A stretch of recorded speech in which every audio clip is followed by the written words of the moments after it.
Imagine that you're live on national TV. You've got a panel of people waiting to corner you, cameras rolling, lights blazing, and you decide you're done playing along. That's exactly what Senator John Fetterman just did. On The View, the host tried to trap him into blaming Republicans for the shutdown, but instead, Fetterman looked straight into the camera and said, "My party crossed a line," and in that single moment, everything changed. The Democratic establishment froze. The audience gasped. And millions watching realized maybe, just maybe, one of their own had finally had enough. Because what happened next wasn't just about Fetterman, it exposed a deep fracture running right through the heart of the Democratic Party. A fracture that's been building for years, hidden behind talking points and party discipline, suddenly ripped wide open on live television for everyone to see. Let me walk you through exactly how this moment exploded and why it could reshape American politics heading into the next election cycle. Sunny Hostin, one of the hosts, has her talking points ready. She's been watching the polls. She knows Democrats have been gaining ground, blaming Republicans for the shutdown. The narrative has been set. Republicans are holding the government hostage. Democrats are fighting for the people. And then she asks Fetterman the question she thinks will seal the deal. She presses him, "Why give in now? Why not keep the pressure on Republicans when the polls are on your side?" But Fetterman doesn't take the bait. Instead, he pauses and says something nobody in that studio expected to hear from a sitting Democratic senator. He says his party crossed a line. He talks about the millions of Americans whose food assistance was about to disappear. He talks about military families going weeks without paychecks. He talks about air travel becoming unsafe because the people keeping our skies secure weren't getting paid. And then he says the part that really landed, "That was a red line for me that I can't cross as a Democrat." Let that sink in for a moment. He didn't say Republicans crossed a line. He didn't say the system failed us. He said my party crossed a line. He took ownership. He broke rank, and he put principle over party loyalty. You could see it in Sunny's face. She wasn't expecting that. The audience wasn't expecting it. And judging by the social media explosion that followed, the entire political establishment wasn't expecting it either. Because in modern politics, you just don't do that. You don't criticize your own side in enemy territory. You don't hand the opposition a soundbite.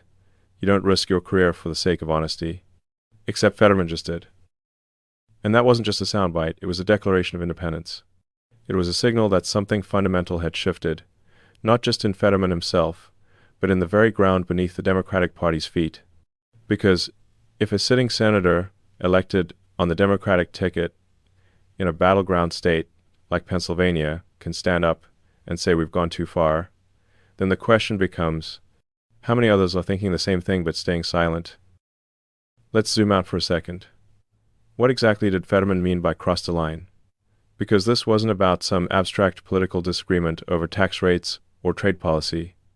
This was visceral. This was about real people facing real consequences.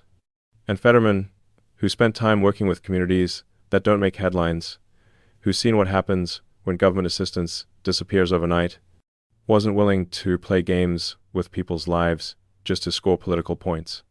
He mentioned the SNAP benefits. Those are the food stamps that help feed families who are already stretched thin. Imagine being a grandmother trying to buy groceries for your grandkids, only to find out the assistance you've relied on is suddenly gone because politicians in Washington decided it was more important to win a PR battle than to keep people fed. Or imagine being a soldier deployed overseas, serving your country, and learning your spouse back home doesn't know how they're going to pay the mortgage this month because your paycheck got caught in a political standoff. That's what Fetterman was talking about. And that's why his words carried so much weight. Because he wasn't speaking in abstractions or polling data. He was speaking as someone who understood, maybe from his own experiences with hardship, maybe from the years he spent as a small-town mayor in Pennsylvania, that politics isn't a game when real people are on the line. But here's where it gets even more interesting. If you think this was just one man having a spontaneous moment of conscience, you'd be missing the bigger picture. Because the pressure building behind the scenes had been mounting for weeks, and what Fetterman did on The View was really the final crack in a dam that had been straining under the weight of a party at war with itself. Let me explain what I mean. The government shutdown that Fetterman was talking about, it didn't just happen by accident. It was the result of a deliberate strategy by Democratic leadership to force Republicans into a corner. The idea was simple. Refuse to negotiate, Let the shutdown drag on, let the pain build, and then watch as public opinion turns against the GOP. And for a while, it seemed to be working. The polls showed most Americans, somewhere in the range of 55 to 65%, were blaming Republicans for the mess. Democratic strategists were giddy. Chuck Schumer, the Senate Majority Leader, thought he'd finally found the leverage he needed. But then something unexpected happened. 8 Democrats, Fetterman among them, broke ranks. They voted with Republicans to reopen the government. Not because they agreed with everything the GOP wanted, not because they were switching teams, but because they looked at what was happening to federal workers, to families depending on benefits, to essential services hanging by a thread, and they said, enough, this has to stop. And the moment they did that, the Democratic establishment erupted. Progressive leaders like Alexandria Ocasio-Cortez, Bernie Sanders, and others on the far left accused the moderates of caving. They called it a betrayal. They said it was pathetic, a surrender, a catastrophic mistake. Governor Gavin Newsom, who many see as a future presidential candidate, went public with his frustration, calling the decision weak. Even Marjorie Taylor Greene, the controversial Republican congresswoman, criticized the GOP for letting it happen, which somehow got twisted into Democrats celebrating her as if she were on their side. It was chaos. And at the center of all this chaos stood John Fetterman, calm and unflinching, saying, I don't need a lecture from people who represent deep blue districts where they never have to face real political consequences. I represent Pennsylvania. I represent steel towns and coal communities and working families who don't care about your ideological purity tests. They care about whether they can put food on the table and keep the lights on. Now, you might be wondering, who is this guy, really? Because just a few years ago, Fetterman was barely on the national radar. And when he did break through, a lot of people weren't sure what to make of him. He looked different. He talked different. He didn't fit the polished, consultant-approved mold of a modern politician. And then he had a stroke. A serious one. The kind that derails careers and changes lives forever. But instead of quietly fading away, Fetterman came back. And not just came back different. Came back with a clarity that only someone who's faced death and depression and the absolute bottom can really have. He talks openly about lying in bed for months, unable to move, his family unable to reach him emotionally. He talks about the darkest thoughts a person can have. And he talks about clawing his way out of that pit, not because he wanted to be a senator, but because he realized he still had something to give. That's the man who walked onto The View show. That's the man who refused to play along with the script. Because when you've been that close to losing everything, you stop caring about protecting your political career. You start caring about something bigger. And that authenticity, that's exactly what made him dangerous to his own side. Because the moment Fetterman spoke his truth on live television, he exposed something the Democratic Party has been trying to hide. They're not united. They're not the disciplined, coalition-driven machine they present to the public. They're fractured deeply. Between the old guard moderates who still believe in pragmatic compromise and the new wave of progressives who see compromise as betrayal. Between working-class roots and elite coastal priorities. Between those who think winning elections means listening to voters and those who think it means lecturing them. And when you crack that facade on national TV, when you let the American people see the infighting and the cynicism and the willingness to hurt ordinary people for political gain, you can't just put the mask back on and pretend everything's fine. The media certainly tried. CNN panels scrambled to make sense of what happened. You had pundits talking over each other, some trying to defend the shutdown strategy, others quietly admitting that maybe, just maybe, Fetterman had a point. One notable moment came when Scott Jennings, a Republican commentator on CNN, calmly dismantled the Democratic talking points by pointing out a simple fact. Republicans had voted over a dozen times to fund the very programs Democrats were now claiming Republicans wanted to cut. Democrats had voted against those same bills more than a dozen times. So who exactly was playing politics with people's lives? The silence that followed that question was deafening. And that's the thing about truth when it slips through live television. When someone says out loud what everyone knows but nobody's supposed to admit, it spreads faster than any amount of spin can contain. Social media lit up. Clips of Fetterman's comments went viral, shared not just by conservatives who saw it as vindication, but by independents and even Democrats who were tired of the games, tired of the hypocrisy, tired of being told that loyalty to the party mattered more than doing the right thing. The View's attempt to corner Fetterman backfired spectacularly. Instead of getting him to fall in line, they gave him a platform to speak directly to millions of Americans who were hungry to just tell the truth. And in doing so, they accidentally revealed the real story. The Democratic Party is eating itself from the inside out. And the people noticing aren't just Republicans. They're people like Fetterman. People who used to believe... Now, here's where it gets more complicated. Because Fetterman isn't just one senator breaking ranks. He represents something much bigger, a tension that's been tearing the Democratic Party apart for years now, but that most people don't fully see because it plays out behind closed doors, in private meetings, in whispered conversations between votes. Think about it this way.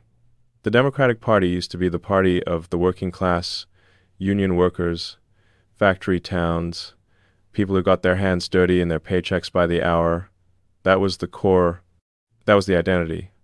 But somewhere along the way, and you can debate exactly when or how that identity started to shift, the party became more focused on cultural issues, on identity politics, on appealing to college-educated urban voters who care deeply about progressive causes, but who, frankly, don't have much in common with the people who used to be the party's base. And guys like Fetterman, they're caught in the middle, because he still is that working-class Democrat. He grew up in a blue-collar family. He served as mayor of Braddock, a struggling steel town in Pennsylvania that most politicians wouldn't visit unless there was a photo op. He knows what it's like when the factory closes and doesn't reopen. He knows what it's like when people are just trying to survive, not trying to win a culture war. But the modern Democratic Party, or at least the loudest voices in it, doesn't have much patience for that worldview anymore. They want purity. They want everyone on board with every progressive position, no questions asked, no dissent allowed. And if you step out of line, if you dare to say that maybe, just maybe, shutting down the government and hurting millions of people isn't the right move, well, then they'll tell you're a traitor, that you're weak and that you're not a real Democrat. That's the dilemma Fetterman faces. And it's the same dilemma facing every moderate Democrat in a competitive district or state. Do you stand for what you actually believe is right, knowing it might cost you your career? Or do you fall in line, keep your head down, and hope the party machine protects you when re-election comes around? Fetterman made his choice. And the blowback was immediate. But he wasn't the only one feeling the heat. Because while Fetterman was making headlines for his honesty, Chuck Schumer, the man who's supposed to be leading Senate Democrats, was quietly drowning. And most Americans had no idea just how bad things had gotten for him. Here's what the data showed. Schumer's approval ratings among Democrats nationwide had cratered.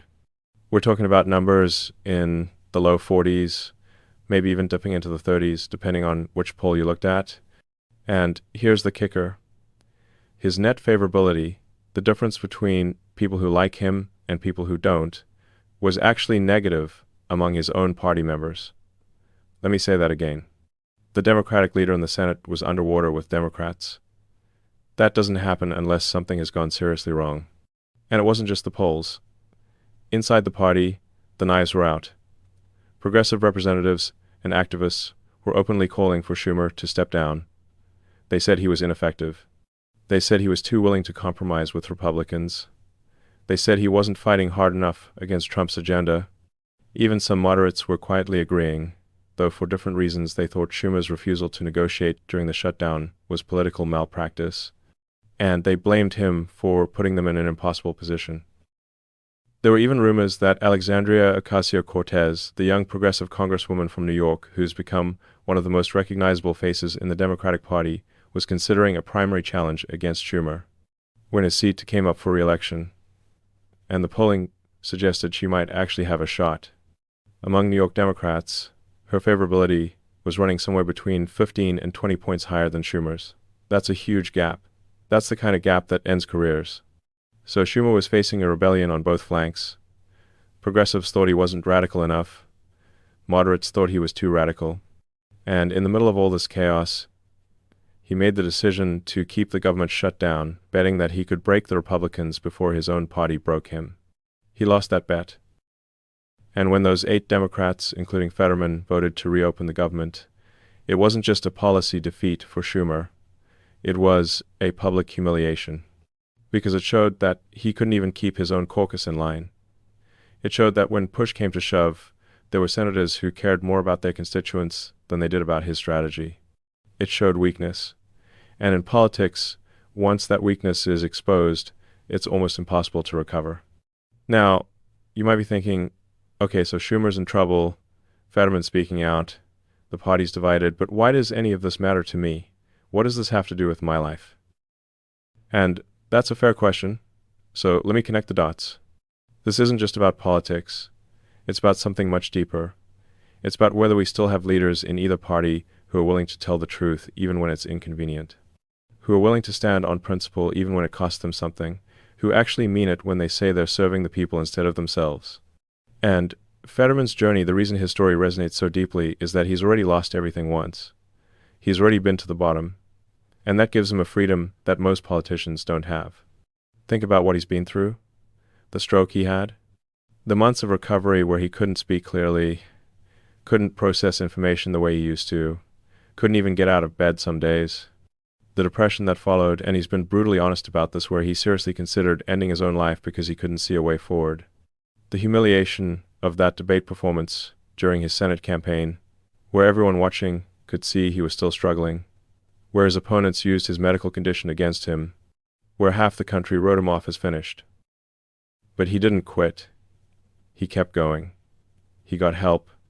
He fought through the darkness.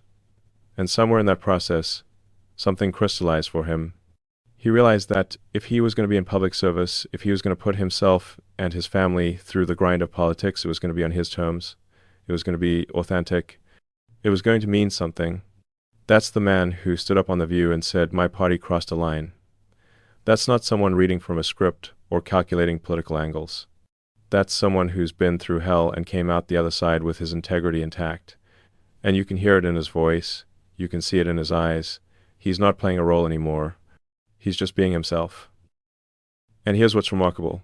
That authenticity is what Americans are desperate for. Because we're tired, aren't we? Tired of being lied to. Tired of watching politicians say one thing in public and do another in private. Tired of being treated like we're too dumb to notice the contradictions and the cynicism and the endless games. Fetterman's message, whether he fully realizes it or not, is basically this: country over party, people over politics, truth over spin. And that message doesn't belong to Democrats or Republicans. It belongs to anyone who's fed up with the way things are. That's why you saw something extraordinary happen after his View appearance. Republicans praised him, not because they agree with him on everything they don't, but because they recognize something genuine.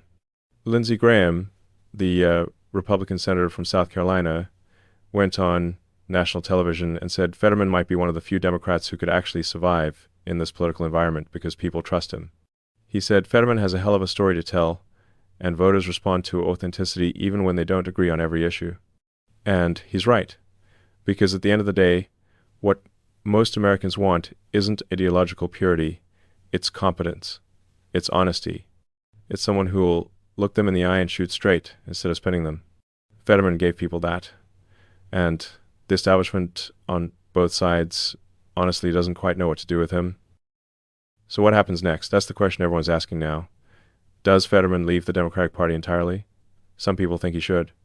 There are already Republicans quietly reaching out, suggesting he'd be welcome if he wanted to switch teams. Lindsey Graham basically said as much. Laura Trump, the president's daughter-in-law, has talked publicly about her private conversations with Fetterman, saying he has more in common with Trump's working-class populism than he does with the modern Democratic Party. And honestly, she might not be wrong, because if you look at Fetterman's actual positions, strong support for Israel, skepticism of endless progressive demands, willingness to work across the aisle, focus on kitchen table issues over culture war fights, he really doesn't fit neatly into today's Democratic coalition. He's a throwback.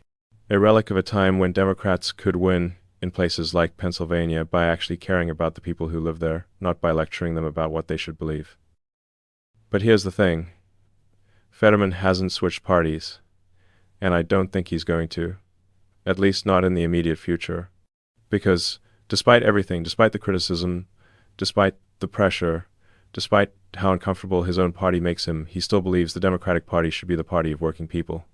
He still believes it can be that party again, if enough people are willing to fight for it. Whether he's right about that, time will tell. But what we do know is this. His stand has already changed the conversation.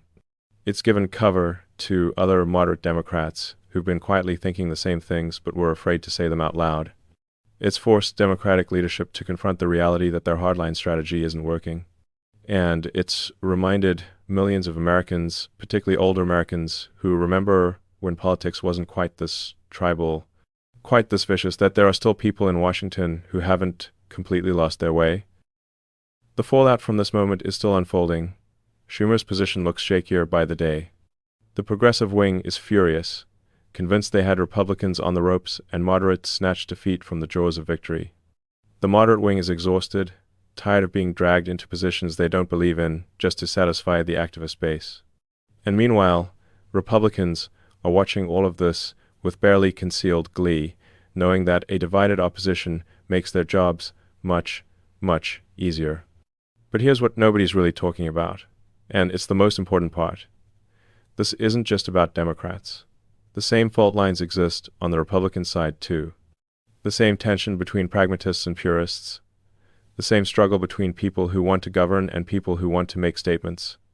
The same question of whether party loyalty matters more than principle. Fetterman's moment on The View mattered because it cut through all of that. It reminded us that before we're Democrats or Republicans, we're Americans. And the country works better when we have leaders who remember that. So here's where we are. John Fetterman refused to play the game, told the truth, and in doing so exposed just how broken our political system has become. Not because he intended to make some grand statement, I don't think he did, but because he's reached a point in his life where he simply can't stomach the dishonesty anymore. And that's not a partisan thing. That's a human thing. The question now is whether his example inspires others. Whether more senators and representatives on both sides decide that enough is enough, that they'd rather stand for something real than keep playing the partisan games that are tearing the country apart. Whether voters reward that kind of courage or punish it, I'd like to believe we reward it. I'd like to believe that most Americans, regardless of their political affiliation, are hungry for leaders who'll tell them the truth, even when it's uncomfortable. Who'll put the country ahead of their careers. Who'll actually mean it when they take an oath to serve. Fetterman gave us a glimpse of what that looks like. And whether you agree with him on every issue or not, I think we can all appreciate the rarity of watching a politician say exactly what they mean, consequences be damned. So what do you think? Did Fetterman finally prove there's still honesty left in politics, or did he just burn his last bridge with his own party? Is this the beginning of something bigger, a realignment where voters start choosing character over party labels? Or is this just one moment that'll be forgotten by next week's news cycle? I genuinely want to know what you think. Drop your thoughts in the comments below. I actually read them, and some of the best insights I get come from you, from people who've lived through enough political cycles to see the patterns, who aren't swept up in the day-to-day hysteria, who can cut through the noise and see what actually matters. And if you believe moments like this deserve to be amplified, then do me a favor, hit that like button, share this video with someone who needs to hear it, subscribe to the channel so you don't miss the next time we break down something important that the mainstream media either ignores or spins beyond recognition. Because here's the truth. The more people who see this, the harder it becomes for anyone to bury it. The harder it becomes to pretend that everything's fine, that the system's working, that we don't desperately need leaders with the courage to stand up and tell the truth. Fetterman did that. For one moment on live television, he reminded us what leadership can look like when it's not filtered through consultants and focus groups and political calculation. Whether that moment turns into something more, that's up to all of us. Thanks for watching. I'll see you in the next one.